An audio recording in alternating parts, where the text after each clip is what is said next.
Assalamualaikum warahmatullahi wabarakatuh. Perkenalkan, nama saya Ayu Febri, salah satu guru di SD Negeri 03 Labuh Gunung. Kali ini saya melakukan aksi nyata modul 1.4 budaya positif dalam kegiatan pendidikan guru penggerak angkatan 7 Kabupaten 50 Kota.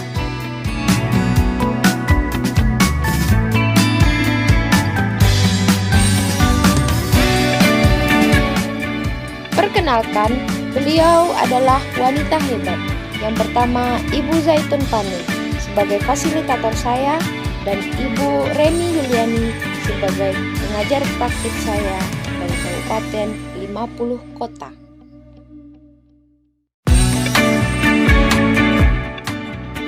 Adapun rancangan tindakan untuk aksi nyata saya adalah sebagai berikut. Latar belakang. Murid tidak suka peraturan karena selama ini jika mereka melakukan pelanggaran maka akan mendapatkan hukuman dan cenderung akan mempermalukan dirinya.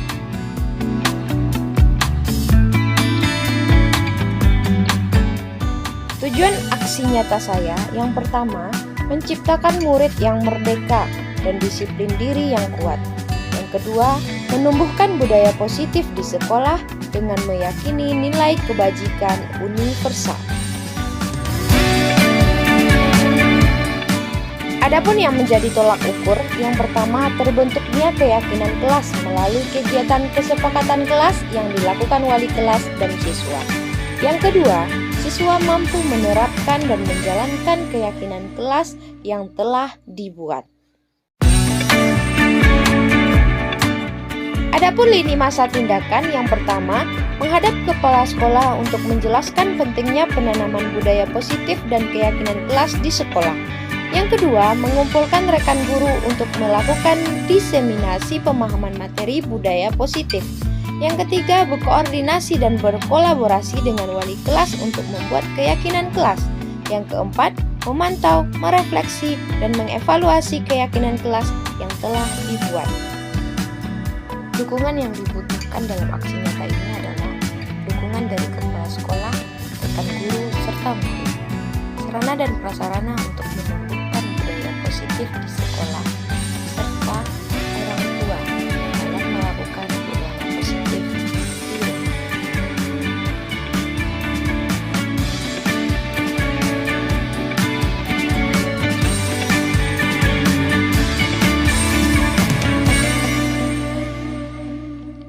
Berikut ini merupakan kegiatan diseminasi di sekolah mengenai pemahaman dan pengalaman budaya positif. Assalamualaikum warahmatullahi wabarakatuh. Waalaikumsalam warahmatullahi wabarakatuh. Yang sama-sama kita hormati Ibu Kepala UPTD SDN 03 Labuh Gunung, yang terhormat Bapak dan Ibu Majelis Guru UPTD SDN 03 Labuh Gunung. Alhamdulillahillazi arsala rasulahu bil huda wa dinil haq liyuzhirahu 'alad dini kulli walau karihal musyrikun walau karihal munafiqun. Asyhadu an la ilaha illallah wa asyhadu anna Muhammadan abduhu wa rasuluh. Ya nabiyya ba'da, amma ba'd. Pertama, marilah kita bersyukur kehadiran Allah Subhanahu wa taala yang telah memberi kita nikmat dan karunia-Nya sehingga kita bisa hadir dalam acara sosialisasi implementasi budaya positif di sekolah. Tak lupa pula kita berikan salawat beriringan salam kepada baginda Nabi Muhammad SAW yang telah meninggalkan dua perkara hidup, dua pedoman hidup kita, yaitu Al-Quran dan Hadis. Perkenalkan, saya di sini sebagai moderator untuk membacakan susunan acara pada siang hari ini. Acara yang pertama yaitu pembukaan, acara yang kedua acara inti, dan yang ketiga penutup. Marilah acara Acara pada siang ini kita buka dengan mengucapkan Bismillahirrahmanirrahim. Baiklah, kita akan memasuki acara yang kedua, yaitu sosialisasi implementasi budaya positif di sekolah berdasarkan modul 1.4 Pendidikan Guru Penggerak Angkatan 7 yang akan disampaikan oleh Ibu Ayu Febri SPD. Kepada Ibu Ayu disilakan waktu dan tempat.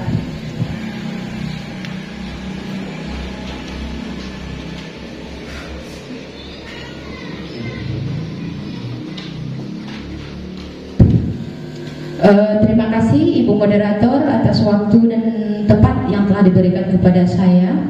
Dan terima kasih banyak juga saya ucapkan kepada Bapak dan Ibu semuanya karena sudah meluangkan waktu di sini untuk kita berbagi, sama-sama belajar untuk maju bersama. Baiklah, Assalamualaikum warahmatullahi wabarakatuh. Alhamdulillah pada siang hari ini kita diberikan rahmat oleh Allah Subhanahu wa taala untuk di sini kita belajar bersama, berbagi ilmu bersama untuk maju bersama. Baik Bapak Ibu, di sini saya melakukan sebuah aksi nyata dari modul 1.4 yaitu tentang budaya positif dalam pendidikan guru penggerak angkatan 7 Kabupaten 50 Kota. Jadi sosialisasi dan implementasi budaya positif ini merupakan suatu rangkaian aksi nyata yang harus diaksikan kepada rekan sejawat, di mana ilmu yang saya peroleh selama ini di pendidikan guru penggerak harus wajib dibagikan kepada rekan-rekan sejawat untuk kita nanti sama-sama belajar dan sama-sama berbagi. Tujuannya satu, yaitu untuk maju bersama. Baik Bapak Ibu, di sini saya bukan bermaksud untuk menggurui Bapak Ibu sekalian, karena di sini banyak Bapak dan Ibu guru yang sudah lama berpengalaman lebih dari saya. Di sini saya hanya ingin menyampaikan apa ilmu baru yang baru saya dapatkan dari program guru penggerak ini, dan saya ingin berbagi kepada Bapak Ibu semuanya. Baiklah, di sini ada fasilitator saya Ibu Zaitun Pane dan pendamping praktik saya dari Kabupaten 50 Kota yaitu Ibu Remi Yuliani. Nah, baik Bapak Ibu, yang pertama yang akan saya sampaikan di sini yaitu konsep utama modul budaya positif. Apa konsep utama dari budaya positif? Yang pertama yaitu perubahan paradigma belajar, di mana paradigma tersebut adalah pola pikir, perilaku, dan sikap kita. Jadi di sini ada perubahan paradigma belajar yang baru. Setelah itu tentang disiplin positif. Bukan hanya disiplin, tapi ada disiplin positif. Yang ketiga yaitu kebutuhan dasar manusia. Nanti ada 5 kebutuhan dasar manusia. Yang keempat, motivasi perilaku manusia. Apa yang memotivasi? Apa yang menjadi pendorong kenapa manusia itu melakukan suatu perilaku atau tindakan tersebut? Yang kelima yaitu posisi kontrol restitusi. Yang keenam, keyakinan kelas. Yang keenam yaitu keyakinan kelas. Yang ketujuh yaitu segitiga restitusi. Ini yang akan kita bahas pada hari ini. Ada 7 poin yang akan kita bahas tentang budaya positif yang akan kita terapkan di sekolah.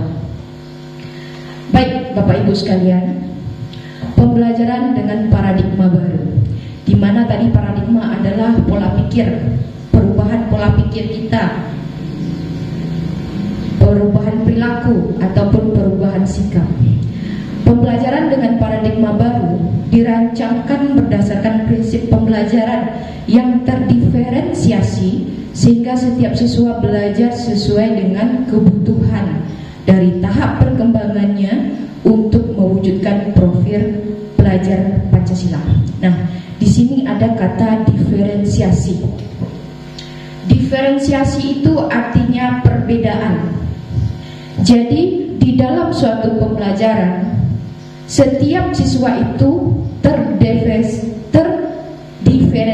Artinya setiap siswa itu memiliki perbedaan kemampuan, perbedaan sikap, dan perbedaan semuanya. Di mana setiap siswa kita itu unik.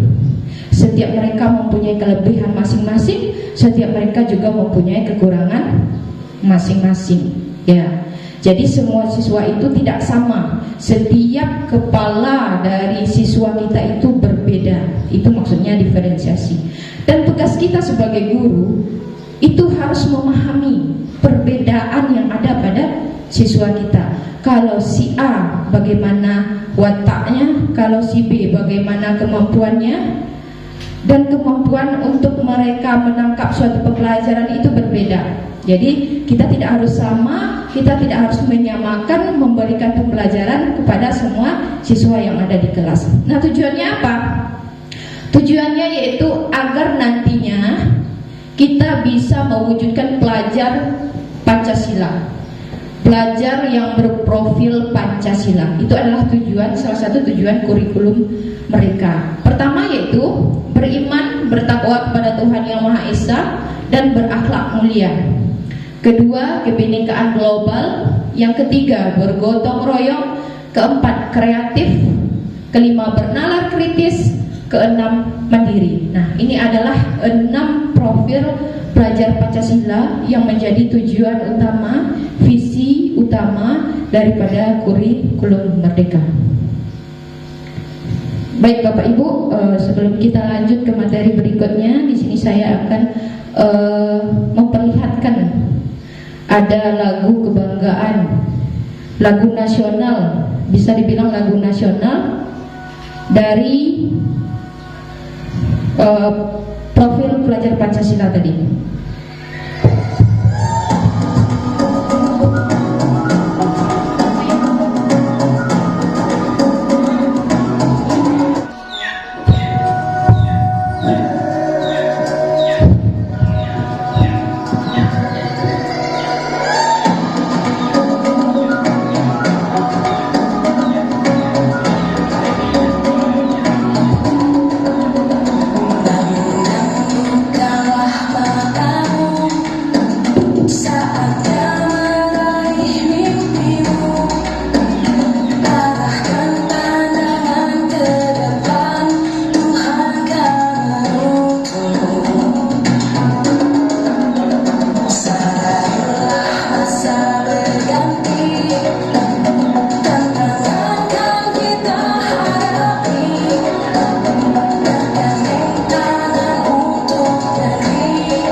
Itu tadi Bapak Ibu, kalau ada acara tentang pelajar Pancasila, selalu lagu ini menjadi lagu nasionalnya, begitulah kira-kira ya.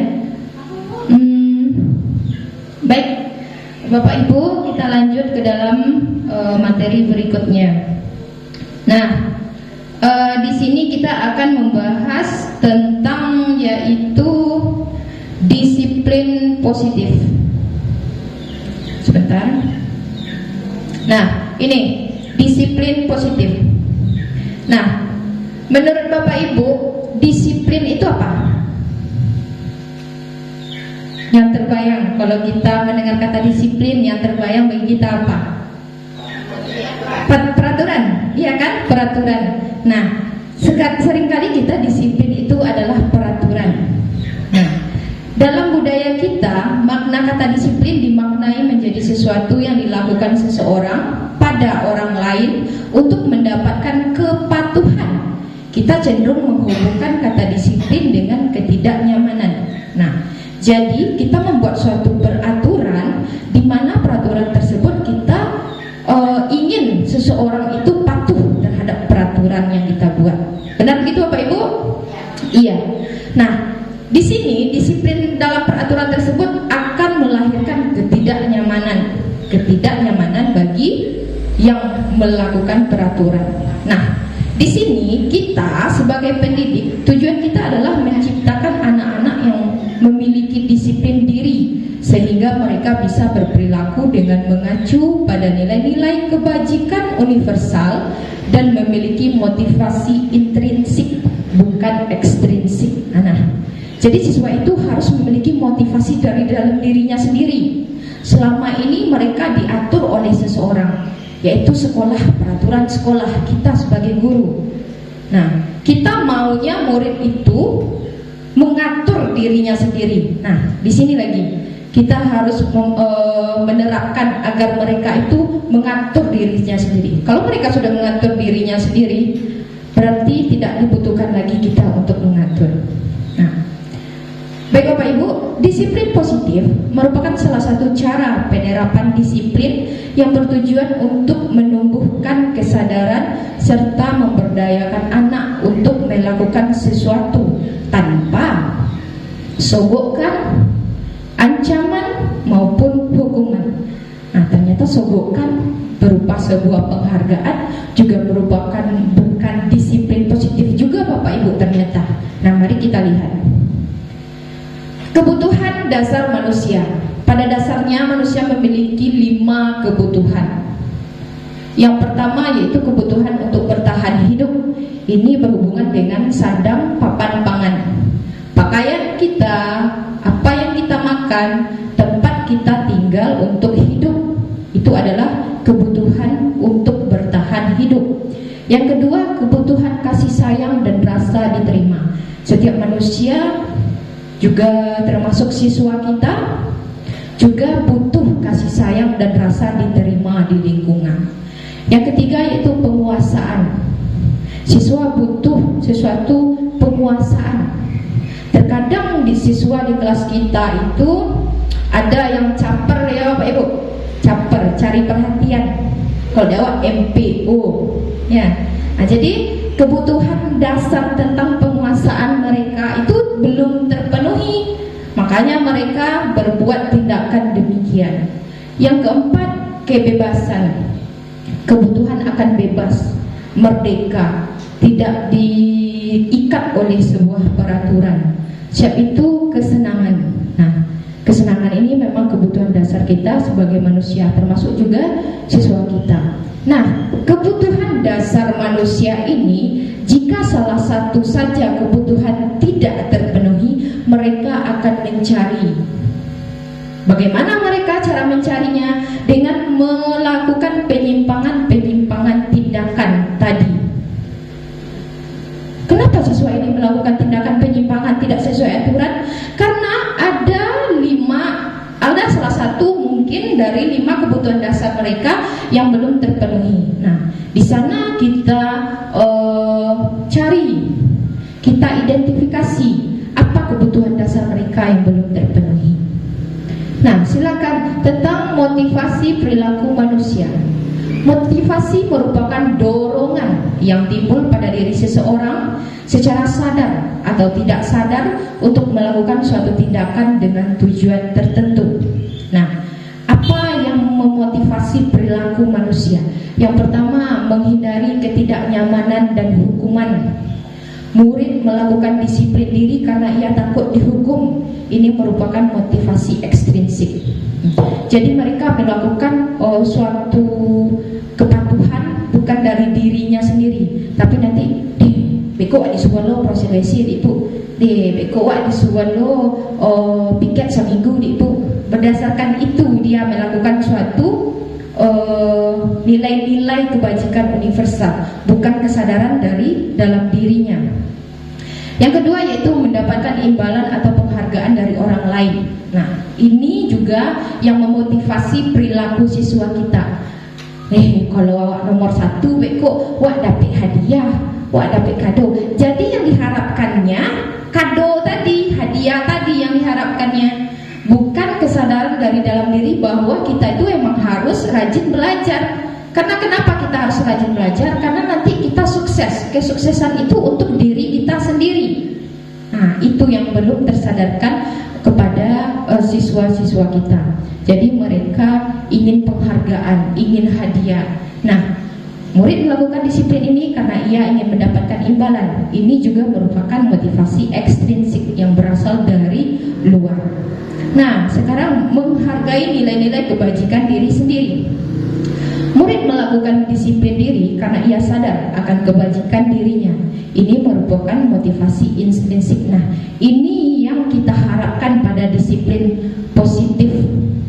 Adanya kesadaran dari dalam diri siswa itu sendiri untuk berbuat baik, untuk berbuat yang positif. Baik Bapak Ibu, konsep disiplin dengan identitas gagal. Nah, ternyata konsep disiplin itu mengacu atau menjurus kepada kegagalan. Yang bagaimana? Nah, yang tadi, yang pertama yaitu hukuman. Nah, hukuman itu menyakitkan tidak bagi anak? Menyakitkan tidak? Iya, menyakitkan bagi mereka yang menjalani. Kita saja sebagai guru, kalau diberi peraturan dan diberi hukuman, ada tidak nyaman, ada rasa sedikit sakit di hati, ya. Terus tidak nyaman, hukuman memang membuat tidak nyaman bagi si pelaku. Setelah itu murid jadi takut. Mereka jadi takut ke sekolah karena mereka takut dengan hukuman. Yang keempat, memaksa. Nah, dia ini bersifat memaksa, bukan dari dalam dirinya sendiri. Setelah itu murid menyembunyikan kesalahan. Nah, saking takutnya murid untuk menerima hukuman, mereka menyembunyikan kesalahan. Mereka mencari berbagai alasan untuk menyembunyikan kesalahan. Dan ini kalau terus-menerus akan berakibat fatal nanti Bapak Ibu. Setelah itu murid menjadi rendah diri. Penghargaan. Nah, ternyata penghargaan merupakan identitas gagal juga bagi disiplin.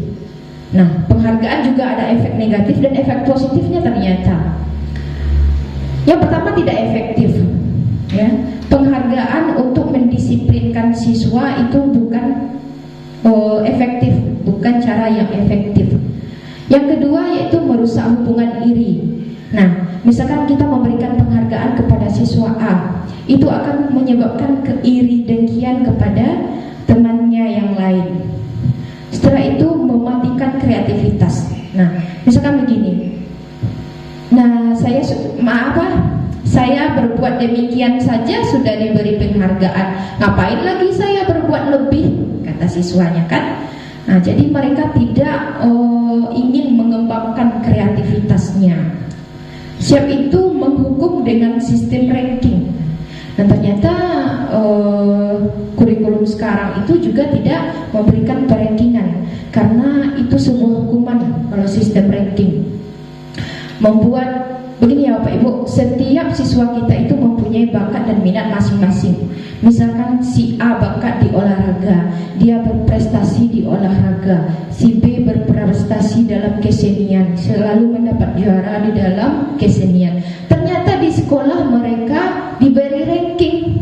Yang ini ranking 1, ternyata yang dapat juara 1 tadi hanya ranking 12. Nah, itu akan menghukum siswa tadi.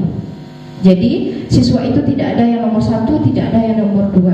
Semuanya nomor 1 sesuai dengan bakat dan minat yang mereka punya masing-masing. Setelah itu merampas hak menghargai dirinya. Setiap siswa itu mempunyai hak untuk menghargai dirinya sendiri. Kalau kita sudah memberikan penghargaan kepada siswa lain, otomatis siswa yang lainnya itu haknya merasa dirampas, tidak bisa dia menghargai dirinya. Sekarang Bapak Ibu, konsep disiplin dengan identitas sukses. Nah, tadi yang gagalnya, sekarang yang suksesnya. Ada konsekuensi. Konsekuensi penguatannya jangka pendek, tidak untuk jangka panjang. Hanya dalam waktu jangka pendek saja kalau konsekuensi. Setelah itu perlu monitoring berkelanjutan. Misalkannya, kalau kamu nanti terlambat ke sekolah, konsekuensinya apa? Kamu nanti membersihkan WC siswa. Nah, jadi harus dimonitoring. Apakah besok dia terlambat lagi, monitoring lagi, kasih konsekuensi lagi. Besok terlambat lagi, kasih lagi konsekuensi. Setelah itu stimulus respon. Nah, kita beri dia kan dorongan. Nah, besok jangan seperti itu lagi ya. Ya Bu. Nah, besok jangan terlambat lagi ya. Ya Bu. Hanya sebatas kata iya saja. Setelah itu murid menghormati peraturan. Dan seterusnya kehilangan waktu untuk merenungi kesalahan. Mereka tidak merenung, tidak menyadari apa sih kesalahan saya. Oh, kalau begini salah ya, begini yang benarnya. Tidak akan pernah sadar mereka. Karena kamu salah bersihkan WC, kamu salah piket selama seminggu. Jadi mereka tidak tahu kesalahan mereka apa. Nah, yang kedua yaitu restitusi. Murid bertanggung jawab untuk perilakunya. Di dalam restitusi ini, murid diberikan tanggung jawab untuk perilakunya, kesalahan yang dia buat. Yang kedua yaitu fokus pada pemecahan masalah jangka panjang. Ketiga, murid menghormati dirinya dan orang lain. Keempat, teori kontrol, dirinya memegang kontrol. Yang kelima, murid bersemangat memperbaiki kesalahan.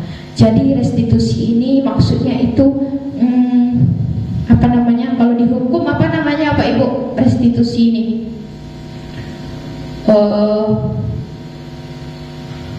apa namanya? Saya kasih Bapak saya kasih Bapak kepatuhan saya, kasih saya keringanan. Nah, apa namanya tuh? Restitusi. Karena kamu sudah berbuat baik selama 6 bulan ini, saya kasih kamu restitusi hukuman.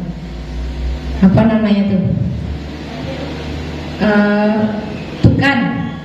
Tukawa gitu. Nah, tukawa, kamu beri saya hal yang baik-baik, saya kasih kamu. Nah, gitu. Jadi pertukaran gitu ya. Jadi di sini di dalam restitusi itu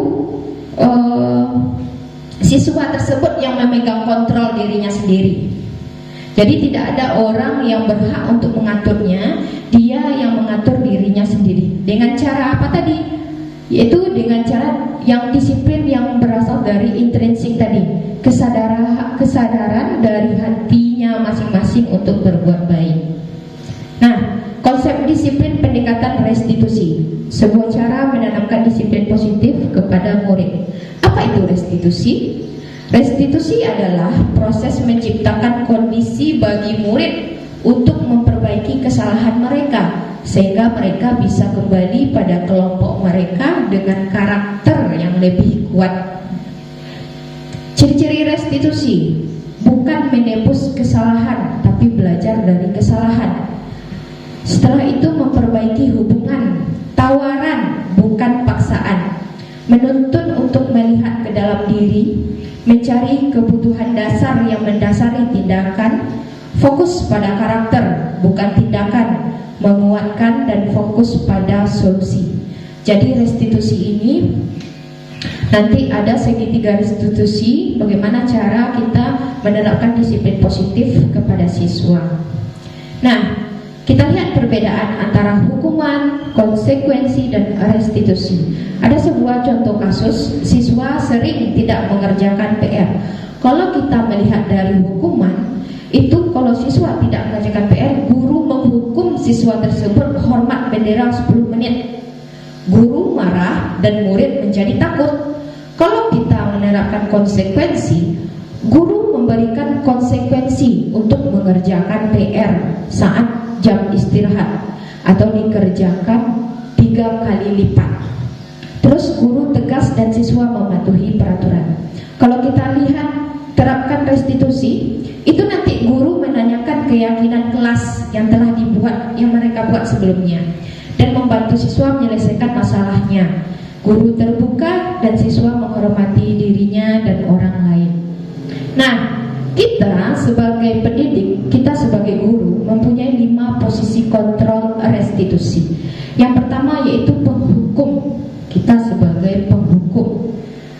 Yang kedua, kita sebagai pembuat rasa bersalah kepada murid. Yang ketiga, sebagai teman bagi murid. Yang keempat, sebagai pemantau. Dan yang kelima, sebagai manajer. Nah, selama ini Bapak Ibu, posisi Bapak Ibu di mana selama ini yang sudah diterapkan? Sebagai penghukum? Ya. Yang lain, Bapak Ibu yang lain? Manajer? Udah mantap Bapak nih, udah manajer langsung. Yang lain? Sebagai apa? Pemantau. Nah, selama ini penghukum, pemantau ya. Ada satu Bapak udah manajer katanya. Mantap kali Bapak. Nah, baik Bapak Ibu, kita lihat. Oh iya. Kita lihat 5 posisi kontrol. Ada satu contoh kasus siswa tidak memakai atribut lengkap saat upacara bendera. Nah, kalau sebagai penghukum, kita akan melakukan patuhi aturan sekolah, lalu berdiri di depan barisan. Itu kalau kita sebagai penghukum. Kalau sebagai pembuat rasa bersalah, apa yang kita bilang sama anak tersebut? Berapa kali Bu Guru harus memberitahu kamu? Bu Guru kecewa sama kamu. Jadi membuat si pelaku menjadi rasa bersalah gara-gara ya awak ibu kecewa. Setelah itu sebagai teman, ayolah yang tertib, buat Bu Guru bangga. Kali ini tidak apa-apa kamu salah. Itu sebagai teman. Sebagai pemantau, kamu sudah melanggar apa peraturan dan konsekuensinya yang kita buat kemarin. Kalau sebagai manajer, apakah kamu tahu kesalahanmu? Kira-kira bagaimana kamu dapat memperbaiki kesalahan ini? Ya, jadi maksudnya di sini manajer, kita bertanya kepada si pelaku, apa kira-kira kesalahan kamu? Nah, dia jadi sadar, kesalahan saya tidak memakai atribut lengkap tadi saat upacara bendera, Bu. Oke, sekarang Ibu tanya, apa keyakinan kelas yang sudah kita buat kemarin? Tanya keyakinan kelasnya. Nanti kita akan bahas di slide berikutnya. Nah, kita masuk lagi keyakinan kelas di dalam penerapan segitiga restitusi. Mengapa harus keyakinan kelas? Kenapa tidak peraturan kelas saja? Sekarang saya tanya kepada Bapak Ibu, mengapa kita memiliki peraturan tentang penggunaan helm pada saat mengendarai kendaraan bermotor? Bagus, menjaga keselamatan diri. Setelah itu, mengapa kita memiliki peraturan tentang penggunaan masker dan mencuci tangan setiap saat? Agar kita bisa hidup sehat. Nah, ini perbedaan antara keyakinan kelas dan peraturan kelas. Kalau peraturan kelas kita buat dalam berkendara harus memakai helm. Kalau akan keluar rumah harus memakai masker. Itu kan peraturan. Itu peraturan harus awak lakukan. Seharusnya kesadaran itu ada. Kita harus pakai masker karena itu berguna untuk kesehatan diri kita. Pakai masker. Tak go disuruh tu. Wak pakai helmnya. Beko kok ada jatuh di jalan, kepala wak terlindungi. Sehat elok-elok aja wak. Harusnya itu yang harus ada dalam siswa kita. Harus rajin belajar, karena belajar nanti bisa kita sukses. Awak harus rajin membuat PR. Kau tak membuat PR, kau tak tahu kok materi deh. Itu harusnya kesadaran yang harus ditumbuhkan kepada anak kita. Ini ya keyakinan kelas tersebut. Nah, kegiatan membuat keyakinan kelas 4. Dalam beberapa waktu lalu saya sudah membuat sebuah keyakinan kelas di kelas 4. Yang pertama dulu yaitu berdiskusi tentang peraturan. Jadi siswa diberikan kertas satu persatu, kertas kecil. Di sana siswa disuruh, kamu inginnya di kelas ini seperti apa? Kita berikan arahan. Contohnya, disiplin mengerjakan tugas, disiplin mengerjakan PR. Maksudnya disiplin itu dikerjakan tugas itu dan PR dengan tepat waktu. Dan berdiskusi tentang peraturan. Kita berikan kepada mereka kertas kecil. Di sana mereka tulis apa yang ingin mereka untuk pembelajaran di kelas. Nanti kita arahkan, misalkan disiplin mengerjakan tugas, atau tidak ribut, tidak berkelahi, menjaga kebersihan, piket tepat waktu. Kita arahkan mereka. Nanti mereka akan membuat di dalam kertas kecil 3 atau 4 poin yang mereka buat sendiri, apa yang inginnya mereka untuk kelas ini. Setelah itu merumuskan peraturan menjadi keyakinan. Nah, kertas-kertas kecil tadi kita baca satu persatu. Misalkan mengerjakan PR tepat waktu, itu masuk kemana? Masuk disiplin waktu. Kita kasih disiplin waktunya di sini. Setelah itu yang kedua, piket sesuai dengan jadwal yang ditentukan. Masuk kemana dia? Menjaga kebersihan dan kerapian kelas. Jadi semua yang dibuat oleh siswa tadi kita cakup ke dalam beberapa poin besar. Jadi kertas yang banyak ini, ada setiap kertas itu 3 atau 4 keyakinan kelas yang dibuat, sudah kita godok menjadi 8 poin. Nah, setelah mereka buat, mereka tempelkan masing-masing kertas tersebut ke depan kelas untuk kita bahas bersama-sama. Nah, ini contohnya sebuah keyakinan kelas yang sudah dibuat bersama. Yang pertama, disiplin waktu. Kedua, saling membantu dan kerjasama. Ketiga, menghargai guru dan teman saat bicara. 4, saling menjaga keyakinan, keamanan dan ketertiban kelas. 5, saling menjaga kebersihan dan kerapian kelas. 6, belajar dengan antusias, semangat dan percaya diri. 7, saling menghormati sesama. 8, selalu menerapkan 5S: senyum, salam, sapa, sopan dan santun. Nah, berdasarkan keyakinan kelas ini nanti kita memberikan restitusi kepada siswa tersebut. Nah, bagaimana pembentukan keyakinan kelas? Ini lebih abstrak dari peraturan. Jadi lebih tidak berwujud. Kalau peraturan tadi jelas wujudnya, harus datang tepat waktu, harus ini, harus itu, harus ini, harus itu, kan berwujud. Jadi kalau keyakinan kelas ini lebih tidak ada, lebih agak kurang kontrasnya daripada peraturan. Yang kedua yaitu berupa pernyataan universal secara keseluruhan. Contohnya tadi misalkan disiplin waktu. Di sana sudah mencakup disiplin datang sekolah, disiplin pulang, disiplin mengerjakan tugas, itu sudah mencakup semuanya. Ketiga, dibuat dalam bentuk positif. Nah, jadi tidak ada kata tidak ada kata bukan di sana. Jadi dalam kata-kata yang positif saja dibuat. Keempat, sedikit saja agar mudah diingat. Jadi jangan banyak-banyak, sedikit saja, cuma 8 poin agar mudah selalu diingat oleh siswa. Sesuai dengan kondisi kelas dan sekolah agar mudah diterapkan. Jadi sesuaikan juga dengan kondisi kelas kita dan kondisi sekolah kita agar mudah kita nantinya menerapkan. Setelah itu semua warga kelas atau sekolah dilibatkan saat membuatnya. Ini dia segitiga restitusi. Yang restitusi tadi ini adalah sebuah segitiga restitusi. Kenapa dikatakan segitiga restitusi? Karena ada 3 hal yang dilakukan dalam restitusi ini. Yang pertama yaitu menstabilkan identitas kita. Semua akan melakukan hal terbaik yang bisa kita lakukan. Yang kedua, validasi tindakan yang salah. Semua perilaku memiliki alasan. Dan yang ketiga, menanyakan keyakinan kita semua memiliki motivasi internal. Jadi maksudnya di sini Bapak Ibu, ada sebuah anak yang melakukan kesalahan, misalkan terlambat datang ke sekolah. Nanti yang bersangkutan dipanggil menghadap kita secara empat mata. Kita stabilkan dulu identitasnya. Nah, ini tidak apa-apa. Tidak apa-apa kamu melakukan kesalahan. Ibu juga dulu pernah melakukan kesalahan. Tapi di sini ibu tidak akan mencari siapa yang salah. Kita di sini memecahkan masalah tersebut bersama-sama. Jadi stabilkan identitasnya dulu.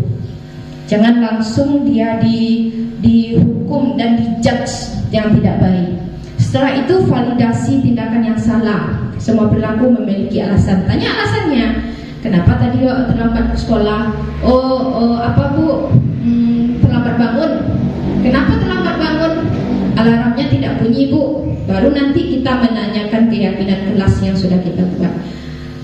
Kamu kemarin kita sudah buat keyakinan kelas, sudah Bu. Keyakinan kelas apa yang sudah kamu langgar? Disebutnya tidak disiplin waktu Bu. Baik, menurut kamu disiplin waktu itu kamu yakin nggak itu baik untuk dirimu? Yakin Bu. Kenapa tidak kamu kerjakan? Nah sekarang ibu tidak mau mencari siapa yang salah. Bagaimana kamu memperbaiki kesalahan kamu ini? Tanya sama dia. Tidur lebih awal Bu. Baik, tidur lebih awal. Setelah itu apa lagi? Hidupkan alarm Bu. Jam berapa kamu nanti hidupkan alarm? Jam 5 subuh Bu. Jam 5 subuh. Tanya. Baik, besok nanti di rumah kamu harus setting alarm agar kamu tidak terlambat bangun lagi besok. Besoknya kita lihat lagi perkembangannya. Nah sekarang ini ada suatu video penerapan segitiga institusi tersebut.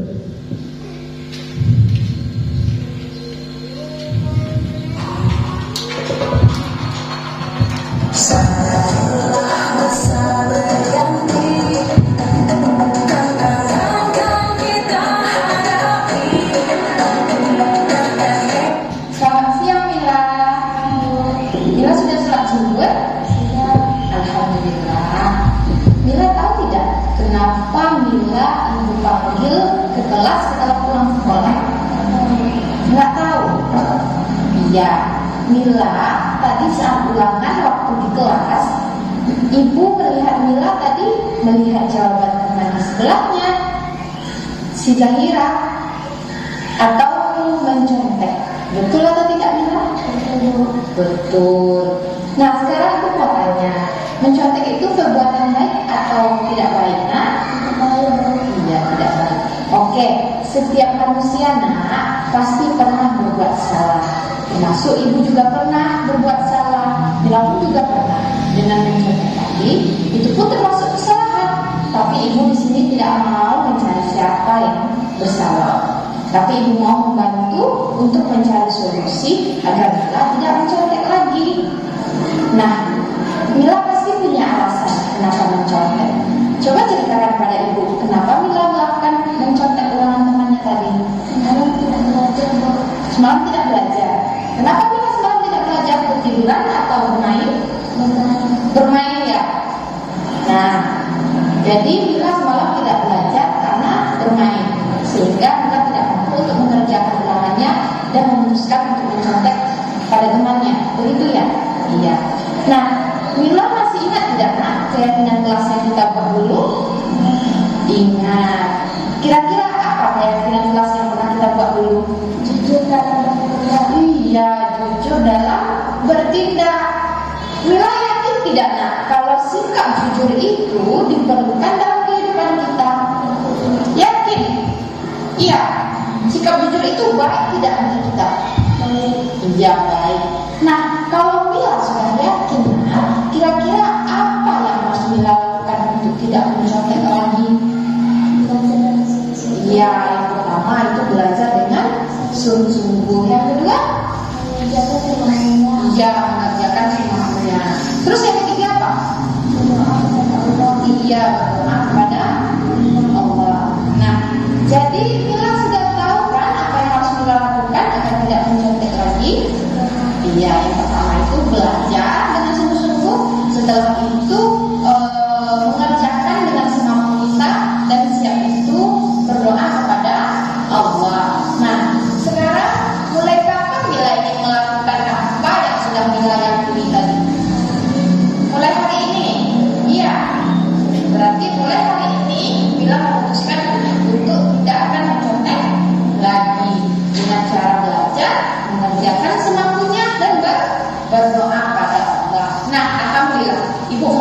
sekali atas kerja keras dan usaha Mila untuk berubah.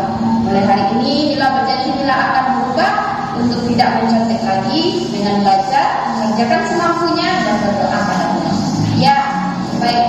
Terima kasih Mila sudah mencurahkan semuanya kepada Ibu. Semoga Mila menjadi anak yang salihah, yang berprestasi dan pintar. Ya nak ya, janji. Terima kasih ya nak ya. Nah, itu tadi salah satu contoh penerapan restitusi di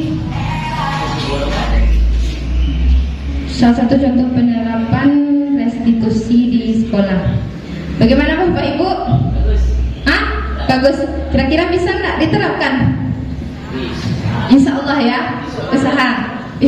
Insya Allah.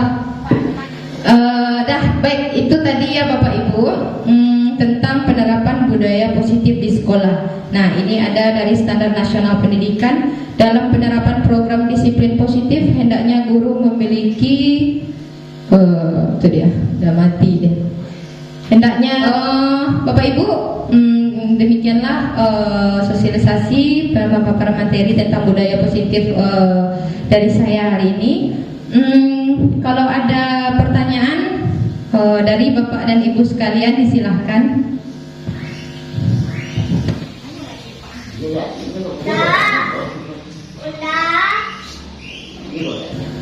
Bapak Ibu, sampai di sini pemaparan materi tentang budaya positif dari saya. Kalau ada pertanyaan dan tanggapan dari Bapak Ibu sekalian, disilahkan.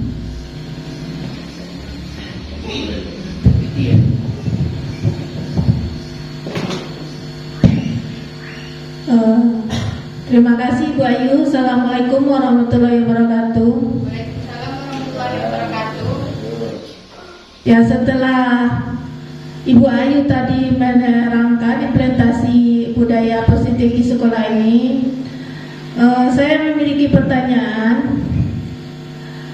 Berapa lama waktu yang dibutuhkan untuk membuat restitusi ini berhasil mendisiplinkan siswa? Dah. Baik Bu Betty, terima kasih atas pertanyaannya. Nah, berapa lama ya kita menerapkan restitusi ini kepada siswa? Berapa lama waktu yang dibutuhkan agar penerapan ini maksimal diterapkan kepada siswa? Nah, baik Bapak Ibu, untuk mengetahui berapa lamanya, sebelum kita melakukan, kita tidak akan mengetahuinya berapa lama. Karena apa? Karena setiap siswa kita itu mempunyai karakter sifat yang berbeda-beda. Jadi kalau di kelas kita itu mempunyai sifatnya itu homogen, agak hampir sama mirip, itu penerapannya tidak susah, cepat gitu. Tapi kalau heterogen, sebanyak siswa itu, sebanyak itu pula karakter yang dimilikinya untuk penerapan ini. Sungguh membutuhkan waktu yang lama. Nah, berapa lamanya itu hanya kita yang tahu, karena kita yang akan menerapkannya nanti. Jadi kita terapkan dulu, baru kita tahu nanti, oh ternyata di kelas saya hanya butuh waktu 2 bulan untuk menerapkan restitusi ini. Oh, di kelas saya hanya butuh waktu 1 bulan untuk menerapkan restitusi ini, untuk menciptakan budaya positif disiplin di sekolah. Baik Bapak Ibu Betty? Iya. Ada lagi dari Bapak Ibu yang ingin bertanya? Kepada Bapak Asman. Assalamualaikum warahmatullahi wabarakatuh. Waalaikumsalam warahmatullahi wabarakatuh. Baiklah Ibu Ayu, terima kasih kepada kita diberikan waktu untuk menanyakan tentang implementasi budaya positif di satu sekolah. Di sini yang menjadi keraguan bagi saya, kalau melihat situasi dan kondisi yang 7 bulan ini, bagaimana cara kita lagi menciptakan suatu budaya positif ini yang baiknya kalau karakter anak ini tidak mau dibentuk. ini sesuai dengan perkembangan yang ada di sekolah kita ini. Misalnya anak kita sering sekali terlambat, kemudian di dalam belajar banyak itu suatu karakter-karakter yang tak baik. Itu bagaimana cara kita memperbaiki hal yang demikian itu? Makasih. Terima kasih Bapak atas pertanyaannya. Ya, baik. Selama ini di sekolah kita itu menerapkan bukan disiplin positif sebenarnya yang kita terapkan ya Pak, tapi lebih dari keperaturan. Jadi mungkin anak tersebut merasa tersakiti, merasa tidak nyaman, merasa terpaksa, merasa takut dengan peraturan yang kita buat selama ini dengan sistem hukuman, gitu ya, dengan sistem hukuman. Nah sekarang kita coba Pak, kita coba menerapkan restitusi ini kepada anak didik kita.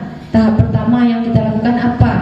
Kita tidak akan tahu kalau kita tidak akan mencoba. Oh ternyata dengan sistem hukuman kemarin tidak bisa saya membentuk karakter disiplin siswa saya. Oh ternyata dengan penerapan restitusi ini lumayan mudah ya untuk menerapkan disiplin pada mereka. Jadi kita tidak akan tahu kalau kita belum mencoba. Nah sekarang kan kita sudah sama-sama tahu, kita coba dulu apakah ini efektif untuk siswa kita diterapkan restitusi ini. Karena menurut penelitian itu pada kondisi anak pada zaman sekarang ini efektif untuk menerapkan restitusi untuk menciptakan disiplin positif di sekolah kita. Mungkin itu Bapak. Iya, terima kasih Bapak. Ada lagi? Tidak ada lagi? Baik Bapak Ibu, terima kasih atas waktunya. Kita di sini sudah belajar bersama, saling berbagi ilmu, saling belajar bersama. Yang tujuannya satu, yaitu maju bersama. Terima kasih Bapak Ibu atas waktu yang sudah diberikan untuk kegiatan sosialisasi ini. Saya sebagai pemateri mohon maaf kalau dari penyampaian ada salah-salah kata. Mohon maaf kepada Allah, mohon ampun. Saya sudahi dengan wabillahi taufiq wal hidayah. Assalamualaikum warahmatullahi wabarakatuh. Terima kasih banyak kita ucapkan kepada Ibu Ayu Febri. Semoga yang Ibu paparkan bisa kita terapkan di sekolah kita, yaitu di UPTD SDN 03 Labu Gunung, demi kemajuan pendidikan di sekolah kita tercipta. Saya sebagai moderator, jika ada kesalahan kata atau tidak pada tempatnya, saya mohon maaf. Akhir kata, sebelum kita sudahi, alangkah baiknya kita mengucapkan Alhamdulillahirabbil alamin. Assalamualaikum warahmatullahi wabarakatuh.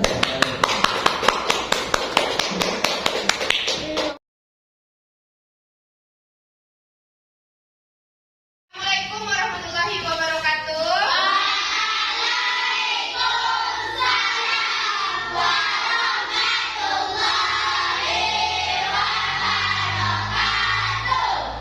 Apa kabar anak ibu hari ini?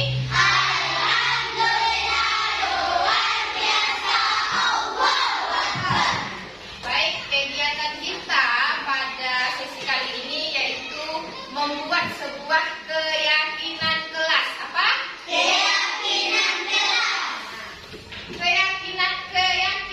Keyakinan kelas ini beda dengan peraturan kelas. Kalau peraturan kelas, ibu yang membuat peraturan, kamu yang mengerjakan. Kalau keyakinan kelas ini kita buat secara bersama-sama, ya. Misalkan apa kondisi yang kamu inginkan dalam pembelajaran kelas kita, ya. Apa-apa saja yang ingin kamu yang ingin kondisi kelas ini kamu ingin seperti apa di dalam pembelajaran kita. Contohnya misalkan saya ingin di kelas ini tidak ribut. Buat nanti ada sekertas sudah dapat? Sudah. Nanti kertas ini sudah ibu bagikan kepada anak-anak ibu semua. Tulis di kertasnya nanti, ya. Tulis di kertasnya nanti kondisi apa yang anak-anak ibu inginkan di dalam kelas dalam proses pembelajaran kita. Misalnya, Bu, saya tidak ingin ribut dalam kelas.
Yang kamu inginkan, bukan yang ibu ingin. Jadi yang kamu inginkan, bukan yang ibu inginkan. Nah, itulah keyakinan kelas. Keyakinan kelas itu terbentuk dari keinginan setiap orang yang ada di kelas ini. Jadi nanti kita identifikasi satu-satu keinginan yang ditulis teman. Kalau ini kita sepakat dah, kita buat nanti kesepakatan kelasnya. Sekarang